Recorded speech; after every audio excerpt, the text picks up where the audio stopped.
eu não sei você, mas eu gosto demais do Antigo Testamento. Se você não sabe onde fica o Antigo Testamento, é na sua própria Bíblia. A Bíblia é dividida em 2 testamentos, o Antigo Testamento, de Gênesis a Malaquias, e o Novo Testamento, que é de Mateus até Apocalipse.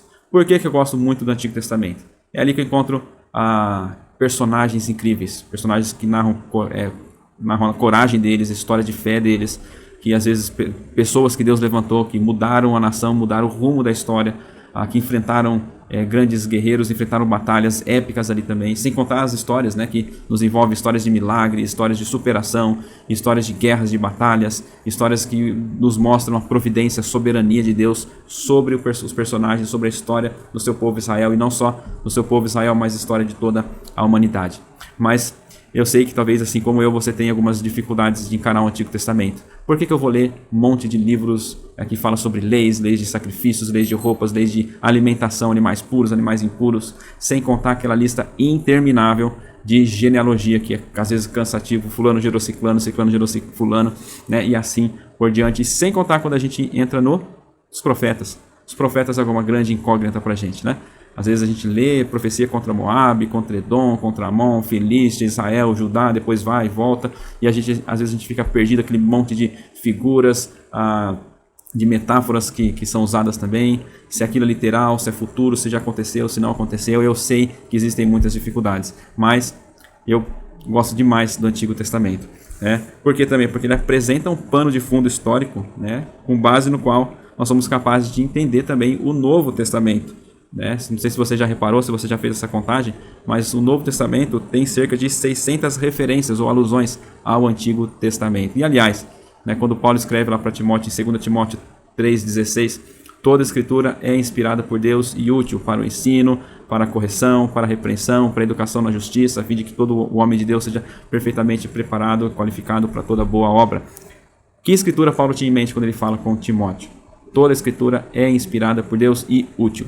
O Novo Testamento estava em processo de formação ainda. Quando Paulo ele fala que toda a escritura é inspirada por Deus, ele está se referindo, e Timóteo sabia muito bem, ao Antigo Testamento. Paulo está dizendo que todo o Antigo Testamento, toda a escritura é inspirada por Deus e é útil. Com base em tudo isso, é muito importante nós conhecermos um pouco mais o Antigo Testamento. Não só os livros do Antigo Testamento, mas a história do Antigo Testamento. Você conhece muito bem a história do Antigo Testamento? Você conhece a cronologia correta, vamos dizer assim, do Antigo Testamento, dos eventos que aconteceram no Antigo Testamento, que depois vão se desembocar lá no Novo Testamento? E aliás, no Antigo Testamento, nós vemos o início da grande narrativa da história da redenção, onde Deus começa a construir toda a sua história e preparar o mundo para a chegada do nosso Salvador, do Messias, o Senhor Jesus Cristo. Então, por isso que é muito importante nós conhecermos e ambientarmos melhor com o Antigo Testamento. E essa é uma das matérias que eu dou aqui no Seminário Bíblico Palavra da Vida. Introdução ao Antigo Testamento. É uma matéria que eu gosto demais, que eu tenho uma paixão muito grande por essa matéria, e eu quero compartilhar um pouco do que eu ensino para os alunos aqui com você. Mas antes que a gente entre na história do Antigo Testamento, eu gostaria que a gente conhecesse um pouco também dos livros do Antigo Testamento. Vai aparecer na sua tela aí um quadro dos livros do Antigo Testamento com as suas divisões. Bom, vamos lá. Nesse quadro que você está observando aí, você vai se deparar que no Antigo Testamento nós temos ao todo 39 livros no Antigo Testamento, que vai desde Gênesis até o livro de Malaquias. E na nossa Bíblia, né, Bíblia em português traduzida aqui para a gente, que depois a gente pode falar um pouco mais disso, desse processo, né, nós podemos colocar esses livros em grandes blocos, como você já está vendo aí, né, 3 grandes blocos de divisões dos livros do Antigo Testamento. Nós temos 17 livros que são históricos. Depois, no meio, nós temos 5 livros poéticos e, no final, um grande bloco também de 17 livros dos livros proféticos. Cabe lembrar que, na ordem, né, a nossa Bíblia, a Bíblia que a gente chama de Bíblia protestante, vamos dizer assim, ela segue a ordem dos livros da Vulgata, a Vulgata Latina, a mesma Bíblia usada pela Igreja Católica Romana, né, menos os apócrifos. Nós não inserimos os livros apócrifos, Judite, Macabeus, Tobias, enfim, Eclesiástico, né? Nós não inserimos. Não foi inserido na Bíblia protestante esses livros apócrifos, mas na ordem de Gênesis a Malaquias, a mesma ordem exata. Porém, com relação ao conteúdo que nós temos no Antigo Testamento, nós seguimos o mesmo conteúdo da Bíblia hebraica, que nós chamamos de texto massorético, né? que forma a base, né, da Bíblia hebraica, que é usada muito né, nas pesquisas, nos estudos e até mesmo nas traduções da Bíblia em português, ok? Então, nesse quadro aí nós temos uma ordem que de conteúdo nós temos o mesmo conteúdo da Bíblia hebraica, mas a sequência dos livros, a ordem dos livros apresenta a sequência da Bíblia Vulgata, da Bíblia Latina, tá bom? E esses livros eles não estão necessariamente em ordem cronológica, tá? Vamos falar um pouquinho deles aqui, ok? Nos livros históricos aqui, nós temos duas divisões de 5 livros do Pentateuco, são 5 livros da lei, ou 5 livros de Moisés. Toda vez que o Novo Testamento se refere à lei de Moisés, ou o que está escrito em Moisés, está se referindo ao Pentateuco, a esses 5 livros, aí Gênesis, Êxodo, Levítico, Números e Deuteronômio. Eles são livros que narram uma história, contam uma história, o início da humanidade, do universo, o início do povo de Israel, né? E como esse povo de Israel de uma família, né, que foi parar no Egito, como ele se tornou uma grande nação e Deus cumprindo ali as promessas feitas a Abraão de libertar o seu povo do Egito. Então é o nascimento da nação de Israel também. Por isso que está dentro dos livros históricos. Mas também tem muito documento ali legal, de lei, né? Lei dos 10 mandamentos, outras leis que regiam a vida do povo de Israel. Tá certo? Então 5 livros do Pentateuco. Depois nós temos 12 livros dos livros históricos propriamente ditos, que é de Josué até Esther. Tá, ok? Então tem Josué, Juízes, Ruth, 1 e 2 Samuel, 1 e 2 Reis, 1 e 2 Crônicas, Esdras, Neemias e Esther. Então todos esses 17 livros, divididos em 2 blocos de 5 e de 12, Pentateucos históricos, eles vão nos contar praticamente toda a história do Antigo Testamento. Tudo que nós temos de história do Antigo Testamento, né, na cronologia, nós encontramos nos livros históricos. E, por incrível que pareça, aqui nós podemos encontrar uma certa cronologia correta, da ordem dos eventos corretos que aconteceram no Antigo Testamento, de Gênesis até o livro de Esther. Gênesis com a origem do universo, como eu já disse, da formação do povo de Israel, e Esther, e praticamente termina ali, encerra todo o período do retorno do cativeiro, né, babilônico, tá bom? Com exceção de quais livros aqui? Por exemplo, Juízes e Ruth, eles são livros diferentes, mas eles contam a respeito do mesmo período dos juízes. E os livros de 1 e 2 Crônicas também, que é praticamente uma repetição das histórias que acontecem em 1 e 2 Samuel e 1 e 2 Reis, porém com enfoque no Reino do Sul, o Reino de Judá, tá bom? Esdras e Neemias contam o período do retorno, né, do período do cativeiro babilônico, e Esther vai narrar um pouquinho nesse momento ali do retorno, tá? Mas a Esther ainda não retornando, né, para a Judéia, para Judá, mas permanecendo ali em Suzã, né, na Pérsia, sob o Império Persa ainda. Então, nesses livros históricos, nós temos, de certa forma, sim, uma cronologia. E se você lê esses livros de Gênesis a Esther, você tem uma noção geral, tá bom, da cronologia da história, dos acontecimentos, dos eventos, personagens do Antigo Testamento. Depois nós temos 5 livros, são os livros poéticos, ok? Jó, Salmos, Provérbios, Eclesiastes e Cantares. Apesar dessa classificação estar aí como poéticos, mas não são só poesias. Nós também temos literatura de sabedoria também. Por exemplo, Jó, nós temos muita coisa escrita ali sobre sabedoria. Tem um pouco de história, né, também, a história do livro de Jó.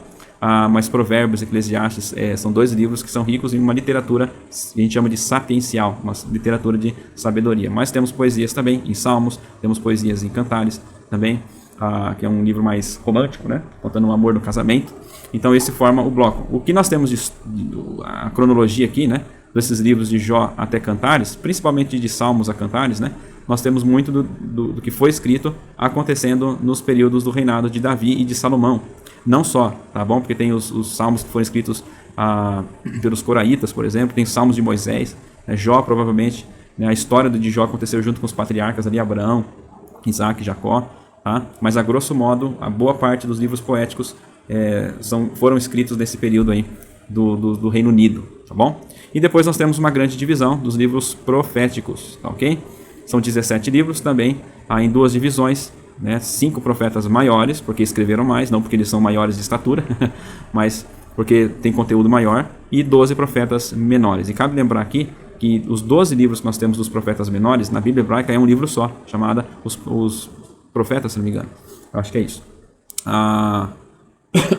Então nós temos essas 2 divisões, 17 livros ao todo dos livros proféticos, tá ok? Literatura profética tem uma literatura mais característica, não é só de profecias no sentido de prever futuro, do que vai acontecer no futuro, mas é uma literatura específica de confrontação também, onde Deus vai manifestar o seu juízo sobre o povo de Israel, tanto do norte como do sul, principalmente, tá? Diante da desobediência e da idolatria praticada pelo povo principalmente, do reino unido, do reino dividido, durante o reino dividido, tá ok? Tem profetas que são do exílio? Tem profetas que são do pós-exílio? Tem, né? Por exemplo, Ageu, Zacarias, Malaquias são pós-exílio, depois do retorno, né, do povo de Israel da Babilônia. Tem profetas que acontecem durante o exílio, Daniel, Ezequiel, por exemplo, tá? E Jeremias também é um deles, ok? E tem profetas que são durante os reinos unidos, o reino do norte de Israel e o reino do sul de Judá, ok? Então boa parte já acontece durante esse período do reino dividido, do reino cativo e do reino do retorno do cativeiro babilônico também. Então a literatura profética, né, ela tem essa característica também de apontar o dedo diante das falhas, dos pecados, das injustiças praticadas diante do povo de Israel. E cabe lembrar aqui também que a gente sempre lê esses livros proféticos aqui tendo em vista o que? Deuteronômio, tá? Deuteronômio, não só Deuteronômio, mas os livros da lei, mas Deuteronômio principalmente, né? Porque Deuteronômio ele estabelece qual deve ser o padrão, né, para o povo de Israel de obediência à aliança feita por Deus.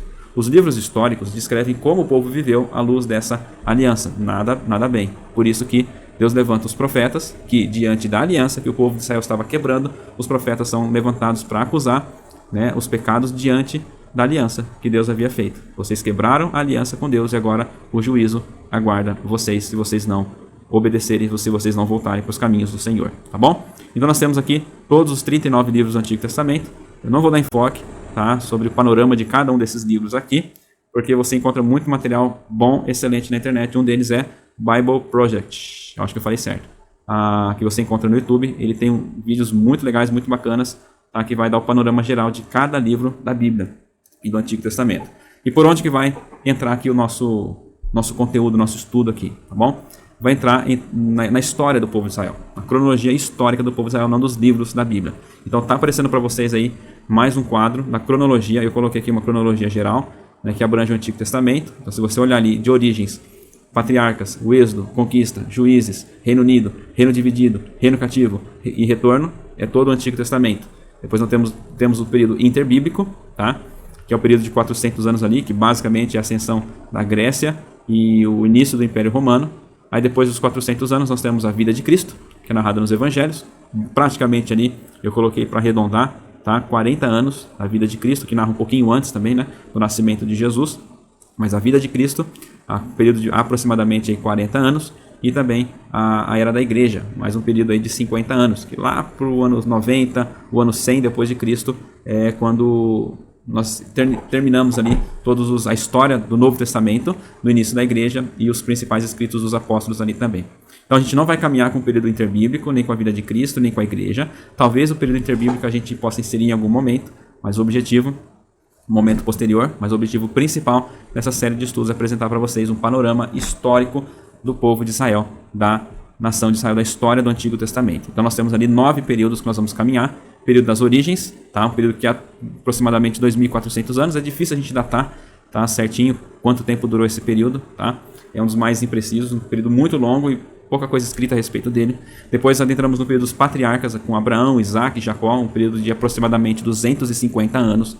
Depois nós vamos para o período do Êxodo, que é onde narra a libertação do povo de Israel da escravidão do Egito. É um período que dura aproximadamente 40 anos, sei lá, que a gente vai ver quando Moisés surge, as 10 pragas, a abertura do Mar Vermelho, o povo de Israel peregrinando pelo deserto, né, por 40 anos, né, 37 anos, 38 anos aproximadamente. E lembrando que entre os patriarcas e o Êxodo, nós temos um período ali de 400 anos de escravidão do povo de Israel, tá, que não está inserido aí. Depois do período do Êxodo, nós temos o período da conquista, que é um período que dura aproximadamente 30 anos, e é ali que nós vemos a história de Josué. Ele se levanta como sucessor de Moisés, é ele quem faz o povo atravessar o Rio Jordão e conquistar a terra prometida, batalhas como a batalha de Jericó, a batalha de Ai, a aliança que eles fazem com os gibeonitas, o pecado de Acã, quando Josué faz a oração e o sol para, né? O sol e a lua param ali diante da oração de Josué.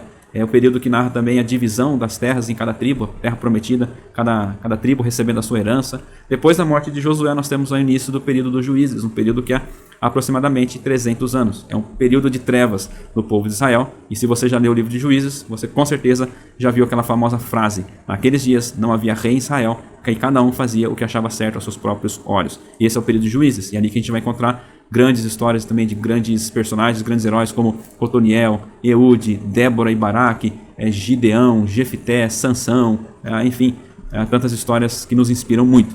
Depois e além desse período do juízo, nós temos também Eli e Samuel. E Samuel, sendo o último juiz, ele inaugura mais um período, o Reino Unido, período que dura aproximadamente 120 anos, quando toda a nação de Israel é unida debaixo de uma monarquia agora. Saul, sendo o primeiro rei, Davi, o segundo, e Salomão, o terceiro rei, sendo que cada um governa aproximadamente por 40 anos, ok?